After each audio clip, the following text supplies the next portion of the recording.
Dead ahead. Yeah. I'm gonna hit him. Oh, get him. I'm gonna hit him. Get him. He doesn't even know. He's on the car.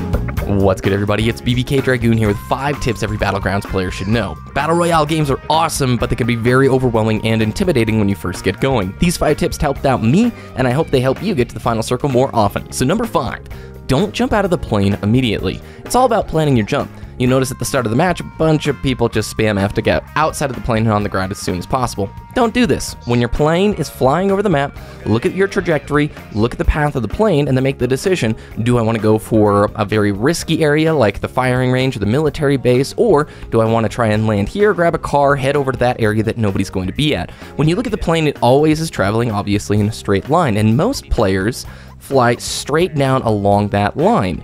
Whereas if you head and float left, right, north, south away from that line, you are going to have less pressure from enemy teammates putting you into situations where you don't have enough time to get loot. We're gonna do the Northwest Railroad trick. We're gonna aim, everyone aim northwest. We're gonna jump when we get to Roshawk, and there's that stretch of road that goes northwest. All right, any teams around us? Look how many people went for the school. Yeah, oh there's my a God. team. There is a team above us, guys. Is he looting you? Yeah, he's looting me now. He's gonna have a scar with him. I got him. I downed him. If somebody can get up there and kill him. If you do want to be fast, however, make sure that you look straight down to the ground and tap W. To float, look at the horizon and hold forward. If you're going 126, 127 in the lower left-hand corner, you're doing it correctly. Assess the situation by using the Alt key. That lets you look around while maintaining your current heading. Make sure you mentally keep track of who landed around and near you. That's the best piece of intel that you can get at the beginning of the game, is looking how many people parachuted, how many people are going for the same spot as me. You may have to make a correction mid-air if an enemy team or a couple of other players are heading for the exact same house as you are. Number 4, close the door. When an enemy sees a looted building, it makes following you a lot easier, and stalking players in this game is already something that's pretty easy to do once you've played enough and have some experience. It operates also as a layer of protection for you. The noise of an opening door can alert you to an intruder. Let's say you're on the 2nd floor of the house, you hear the door open, boom, you're in luck. And you can use this to create traps as well. If you know somebody is following you, you can open doors in a house, head above the ridge, and then when somebody comes to investigate the area, boom, easy ambush setup right there, ready to go. Number 3, know the gear that you are looking for. 4x scopes, 8x scopes, ammo, energy drinks, pain pills, etc. You need to learn the different weapons and the gear that you're going for within the game. You should always have an objective or a desired item unless you're completely fully kitted out, which doesn't happen all that often.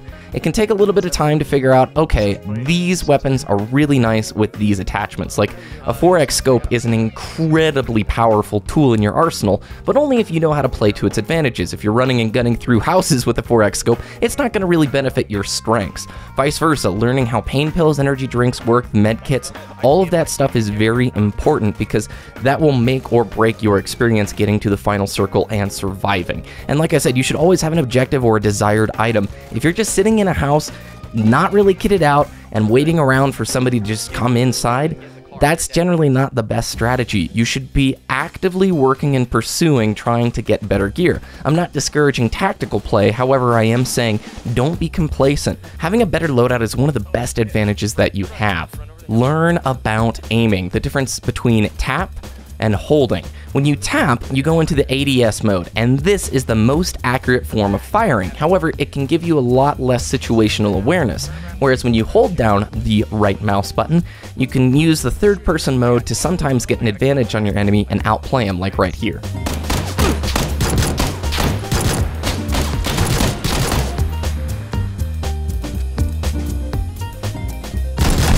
Oh my gosh, you're so... Oh my gosh.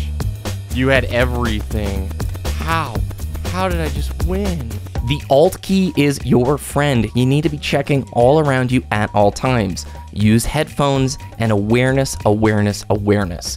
Using cover effectively is very important too. If there's a large expanse between you and the next area that you want to push towards, make sure you're sticking near trees, rocks, hills, anything that'll allow you to get some cover if an unannounced player shows up. It's impossible to keep track of everything going on at once, so the closer you are to cover, the better you're going to be off if you start a firefight in the middle of a field. And the biggest thing here, choose your engagements wisely. Knowledge is everything in Battlegrounds. It's going to take experience. Cars are an amazing tool and can be used very strategically, but they also offer a pretty big disadvantage. They're loud and they're easy to kill players within if you're in the right kind of sight lines. Learn the map. There's maps online that can show you where the best military caches are, the higher spawn chances of better gear. The more you play this game, the more you're going to learn the sight lines, the strong areas, traffic zones like bridges are death traps, okay? Like you got to be very careful when you cross a bridge. And most importantly here, don't get frustrated and practice. This is not one of those games where you're going to have a 90% win rate, especially when you get started. Everybody has those games where they get shot in the back within the first 2 or 3 minutes and have no idea where that player was. Oh no, I'm dead. Oh. In the house behind us, just drive! Just drive! Oh my god. Damn it. Don't let yourself get frustrated. A huge portion of Battlegrounds is the experience. Working together, using the edge of the map, and making the right determination at the right time. In the next few videos for Battlegrounds, I'm going to take you through game situations, walk you through some winning matches, as well as talking about the best settings for the highest frame rate and some strategical advantages that you can get out of your PC.